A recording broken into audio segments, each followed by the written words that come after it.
अंकित एक college student था। Final year की एग्ज़ाम ख़त्म होने के बाद वो कहीं घूमने जाना चाहता था। उसे कई दिनों से अपनी दादी की भी बहुत याद आ रही थी। उसकी दादी उसे बचपन में कहानियाँ सुनाया करती थीं। वो उनकी कहानियों को बहुत मिस कर रहा था। अगले ही दिन अंकित अपने परिवार के साथ गांव पहुंच जाता है। गांव पहुंचते पहुंचते बहुत रात हो जाती है। सभी लोग खाना खाकर सोने की तैयारी में लग जाते हैं, पर अंकित अपनी दादी के पास जाकर उनसे कहानी सुनने की जिद करने लगता है।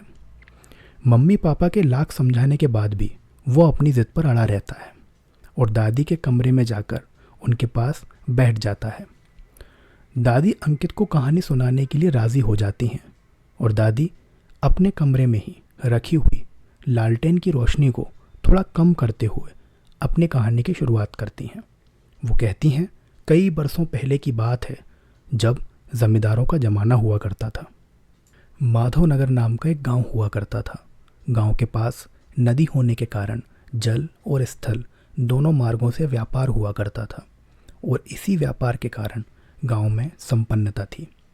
कुछ समय बीत जाने के बाद गांव की चकाचौंध अब धुंधली पड़ती जा रही थी। सूखा पड़ने के कारण व्यापार भी धीमा हो चुका था।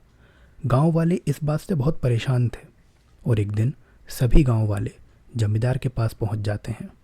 सभी लोग जमींदार को सारी बातें बताते हैं और जमींदार उन्हें गांव के सबसे पुराने पेड़ के पास पंचायत बुलाने को कहता है। ये पेड़ गांव बसने के पहले से ही यहाँ पर था। गांव की पंचायत हो या गांव का मेला, सभी इसी पेड़ के पास हुआ करता था। सभी लोग पंचायत के लिए पेड़ के पास इकट्ठा हो जाते हैं और अब जमींदार का इंतज़ार होने लगता है। कुछ ही समय के बाद जमींदार भी वहाँ पहुँच जाता है। जमींदार ने आते ही गांव वालों से कहा, मैंने इस समस्या का हल सोचा। मुझे ये लगता है हमारे गांव को किसी की नज़र लग गई है। मैं एक प्रसिद्ध तांत्रिक को जानता हूँ। वो हमारे गांव में आकर कुछ तंत्र और क्रिया करेंगे जिससे हमारे गांव को लगी हुई नज़र नष्ट हो जाएगी और गांव में वापस से खुशहाली लौट आएगी। जमींदार की बात सुनकर लोग एक दूसरे को देखने लगते हैं। अब गांव वालों के बीच बातें शुरू हो गई थीं। जमींदार सभी को ध्यान से देख रहा था और उनके जवाब का इंतज़ार कर रहा था। इतने में ही गांव के सभी लोगों ने जमींदार को तंत्र साधना का मना कर दिया, क्योंकि वह लोग गांव में किसी भी तरह का काला जादू नहीं चाहते थे। जमींदार वहां से अपनी हवेली की ओर लौट जाता है।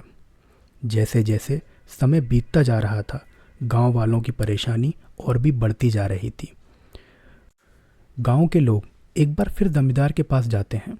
गांव में फिर से पंचायत बिठाई जाती है और इस बार गांव वाले जमींदार की बात मान लेते हैं। अब गांव में पेड़ के ही पास पूजा की तैयारियां शुरू हो जाती हैं। सब तैयारियां बिल्कुल वैसे ही की गई थी जैसा कि तांत्रिक ने बताया था। पेड़ के ही पास हवन कुंड बनाया गया था। सभी लोगों ने उसका स्वागत किया और उसे पूजा स्थल तक ले जाया गया। पूजा अब शुरू हो चुकी थी। तांत्रिक के द्वारा मंत्रों के उच्चारण की आवाज़ गांव में गूंज रही थी। पूजा के मध्य में ही तांत्रिक जमींदार के कान में कुछ कहता है। जमींदार खड़ा होकर बोलता है, तांत्रिक बाबा बोल रहे हैं कि पूजा में बलि की ज़रूरत है। हमें किसी अपने की बलि देनी होगी। इतना सुनते ही गांव वाले बहुत डर जाते हैं, पर जमींदार उन सभी को शांत करता है। पर सभी गांव वाले एक साथ बलि देने के लिए मना कर देते हैं। जमींदार कहता है, ठीक है, कोई बात नहीं, गांव की भलाई के लिए मैं अपना और अपने परिवार का बलिदान दूंगा, और पास में ही बैठे हुए अपने बड़े बेटे को तांत्रिक को सौंप देता है। ये नज़ारा देख और जमींदार का गांव और लोगों के प्रति उसका समर्पण देख पूरा गांव भावुक हो जाता है। इतने में ही तांत्रिक बोलता है कि मुझे एक बच्चा नहीं, 13 बच्चे चाहिए। जमींदार बिना कुछ सोचे अपनी बेटी की बलि के लिए भी राज़ी हो जाता है। पहले दिन जमींदार के दोनों बच्चों की बलि दी जाती है। जमींदार दुखी होकर अपने घर जाने लगता है।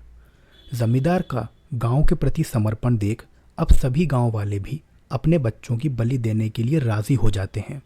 हर रोज़ एक नए बच्चे की बलि दी जाती है।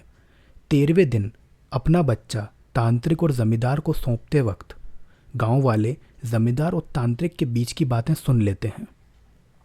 जमींदार तांत्रिक से पूछता है, ये काम कब तक ख़त्म होगा? मुझे वो सब कब मिलेगा जिसके लिए मैं तुम्हें यहाँ तक लाया हूँ।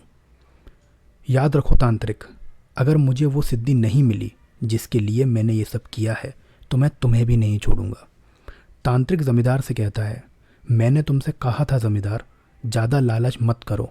आज तुम्हारे लालच के कारण इन बेचारे गांव वालों की क्या हालत हो गई है। तुम्हारे कहने पर इन लोगों ने अपने बच्चों की बलि दी और तुमने अपने बच्चों को बलि देने के बहाने यहाँ से भगा दिया। सिद्धि तुम्हें चाहिए थी, शक्ति तुम्हें चाहिए थी, उसके लिए तुमने मुझसे इस गांव पर काला जादू करवाया जिससे गांव में कंगाली आ जाए और सब सही करने के बहाने तुम अपना खेल खेल सको। जमींदार, मैं अब तुम्हारे इस काम में और साथ नहीं दे सकता, मैं सबको सच बता दूंगा। इतना सब सुनते ही गांव वालों का गुस्सा फूट पड़ा और वो जमींदार और तांत्रिक को पकड़ने के लिए भागे। तांत्रिक भाग चुका था पर जमींदार लोगों के हाथ लग गया। कुछ लोग उसे पकड़कर पूजा स्थल के पास ले गए और कुछ लोग तांत्रिक के पीछे भागे। अब तांत्रिक भी लोगों के हाथ लग चुका था पर लोगों में इतना गुस्सा था कि उन्होंने तांत्रिक को पीट पीट कर वहीं मार डाला। इस बात की जानकारी अब उस राज्य के राजा को लग चुकी थी। राजा अपने लोगों को लेकर वहां पहुंच जाता है। लोग जमींदार को राजा को सौंप देते हैं। राजा जमींदार को मृत्यु दंड देता है और उसे उसी पेड़ पर फांसी दे दी जाती है।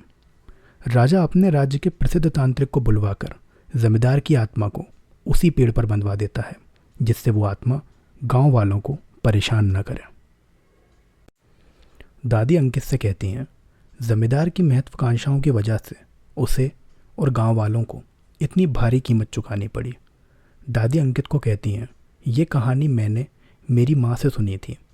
इतने में ही अंकित बोलता है, पर दादी, जमींदार के बच्चे कहाँ गए जब उसने अपने बच्चों को कुछ नहीं किया तो? दादी मुस्कुराई और बोली, मेरी माँ उसी जमींदार की बेटी थी।